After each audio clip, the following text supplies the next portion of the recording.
నమస్తే. గుంటూరు జిల్లా అన్నపూరు బీసీ హాస్టల్లో ఫుడ్ పాయిజనింగ్ జరిగింది. వాంతులు విరోచనాలతో 17 మంది విద్యార్థులు తీవ్ర అస్వస్థతకు లోనయ్యారు. ఆసుపత్రిలో విద్యార్థులను మంత్రి సవిత పరామర్శించారు. వార్డెన్ పై చర్యలకు ఆదేశించారు. మంత్రి సవిత మాట్లాడుతున్నారు. లైవ్ చూద్దాం.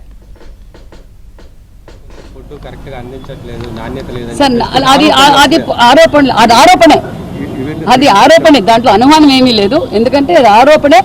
ఖచ్చితంగా మీరు ఎక్కడన్నా ఏ స్కూల్లో పిల్లలైనా మీరు విచారించండి. నాణ్యతమైన భోజనం అందిస్తున్నాం, నాణ్యతమైన విద్య కూడా మేము అందిస్తున్నాం అనే విషయాన్ని కూడా తెలియజేస్తూ, మరి ఈ స్కూల్ కూడా, ఈ హాస్టల్ కూడా మంచి రిజల్ట్స్ కూడా వచ్చాయి. అది విషయం డాక్టర్ గారు సూపరింటెండెంట్ గారితో కూడా మాట్లాడడం, దగ్గరుండి సూపరింటెండెంట్ గారు కూడా పిల్లలందరినీ పరీక్షిస్తున్నారు. ఎలాంటి ప్రాబ్లము పిల్లలకి లేదనే విషయం కూడా మీకు తెలియజేస్తున్నారు.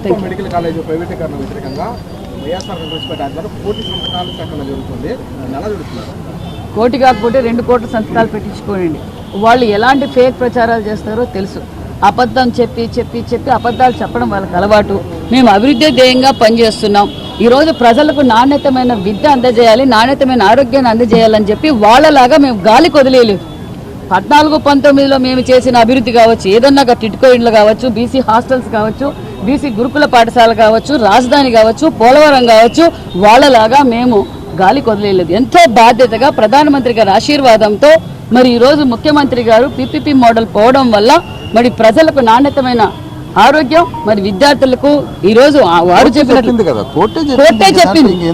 కోర్టే చెప్పింది. మరి జగన్మోహన్ రెడ్డి గారు ఉనికి చాటుకునే కోసం విషం కక్కుతున్నారో తప్ప ప్రజలకు క్లారిటీ ఉంది. చంద్రబాబు నాయుడు గారు అంటే ఏంటో తెలుసు. 15 సంవత్సరాలు పూర్తి చేసుకున్న రోజు ఈరోజు. మరి 15 సంవత్సరాలుగా ఎప్పుడైతే చంద్రబాబు నాయుడు గారు ముఖ్యమంత్రిగా ఉన్నాడో ఉమ్మడి రాష్ట్రం అభివృద్ధి చేసింది చంద్రబాబు నాయుడు గారు, నవ్యాంధ్రప్రదేశ్ అభివృద్ధి చేసింది చంద్రబాబు నాయుడు గారు. గత 5 సంవత్సరాల్లో వీళ్ళు ఎందుకు చేయలేదు? చెప్పిన పనులు ఎందుకు చేయలేదు? మేము 15 నెలల్లోనే మేము చెప్పిన సంక్షేమ పథకాలతో పాటు మరి ఈరోజు పరిశ్రమలు తీసుకొస్తున్నాం, ఉపాధి చూపిస్తున్నాం, సంపద సృష్టిస్తున్నాం. మరి మెగా డిఎస్సి, మరి వాళ్ళు మాట్లాడడానికి అర్హులు లేరు. ఈ రోజు వాళ్ళు ఉనికి చాటుకునే కోసం మాట్లాడుతున్నారు. పేద ప్రజలకు అందించే వైద్యం విషయంలో ఆరోగ్యశ్రీ కూడా తీసేశారని చెప్పేసి